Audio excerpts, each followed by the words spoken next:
ऊंचे पहाड़, बहती हवा और बैसरण का वो मेडो जहां सैकड़ों लोग सिर्फ सुकून ढूंढने आते हैं। लेकिन 22 अप्रैल 2025 को इस जन्नत में वो हुआ जो किसी ने सोचा भी नहीं था। दोपहर 2:30, सब कुछ सामान्य था। यहाँ सैकड़ों लोग आए थे, कुछ हनीमून पर, कुछ अपने परिवार संग और कुछ तन्हाई में सुकून ढूंढते हुए। सब इस वादी की शांति में खोए हुए थे, पर शायद किसी को अंदाजा नहीं था कि इस जन्नत की चुप्पी कुछ ही पलों में चीखों में बदलने वाली है। अचानक से 3 आतंकवादी जंगल से निकलते हैं, सेना की वर्दी में, हथियारों से लैस, AK-47, हैंड ग्रेनेड और पूरी प्लानिंग के साथ। सूत्रों के अनुसार ये आतंकी TRF, द रेजिस्टेंस फ्रंट के सदस्य थे, जो लश्कर-ए-तैयबा से जुड़ा संगठन है। उन्होंने सेना की वर्दी पहन रखी थी ताकि भ्रम फैलाया जा सके। आते ही उन्होंने गोलियां चलानी शुरू कर दी। प्रत्यक्षदर्शियों के अनुसार आतंकियों ने कुछ लोगों से उनकी धार्मिक पहचान पूछी और फिर निशाना बनाया। बिना चेतावनी, बिना दया के, वो दरिंदगी जिसे शब्दों में बयान करना मुश्किल है। लोग जान बचाकर भागे। कोई बच्चा मां की गोद में था, कोई पति पत्नी का हाथ खींच रहा था, लेकिन सब नहीं बच पाए। 26 मासूम जिंदगियां हमेशा के लिए खामोश हो गईं। इस दिल दहला देने वाले हमले में 26 मासूम लोगों की जिंदगियां छिन गईं। इन शहीदों में थे भारतीय नौसेना के जांबाज अफसर लेफ्टिनेंट विनय नरवाल, एक ऐसा नौजवान जिसकी शादी को अभी सिर्फ कुछ ही हफ्ते ही हुए थे।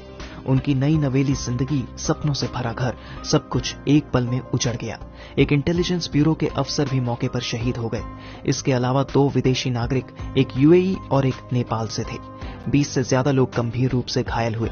एक महिला ने कहा, हम सेल्फी ले रहे थे, तभी पीछे से फायरिंग शुरू हुई, सब गिरने लगे। मैं अपने बेटे को लेकर भागी, लेकिन मेरी आंखों के सामने मेरे पति को मार दिया उस दरिंदा ने। हमले के बाद प्रधानमंत्री नरेंद्र मोदी सऊदी अरब से सीधे दिल्ली लौटे। उन्होंने कहा, जो इस हमले के पीछे हैं, उन्हें इंसानियत और कानून दोनों से सजा मिलेगी। गृहमंत्री अमित शाह श्रीनगर पहुंचे। राष्ट्रीय सुरक्षा सलाहकार अजित डोभाल ने सीधे ऑपरेशन की कमान संभाली। सेना, CRPF और जम्मू कश्मीर पुलिस ने संयुक्त सर्च ऑपरेशन शुरू किया। अमेरिका, फ्रांस, जापान, UAE, रूस, सभी देशों ने इस हमले की निंदा की। संयुक्त राष्ट्र महासचिव ने कहा, पर्यटकों पर हमला सिर्फ एक देश पर नहीं, पूरी इंसानियत पर हमला है। पहलगाम की सड़कों पर सन्नाटा है। टैक्सी ड्राइवर, होटल मालिक, शॉपकीपर सब सहमे हुए हैं। कई यात्रियों ने अमरनाथ यात्रा की बुकिंग रद्द कर दी है। एक लोकल गाइड ने कहा, ये सिर्फ टूरिज्म का नुकसान नहीं, हमारा हौसला भी टूटा है। हर गोली सिर्फ एक शरीर नहीं गिराती, वो पूरे परिवार को तोड़ देती है। लेकिन भारत न पहले झुका है, न अब झुकेगा।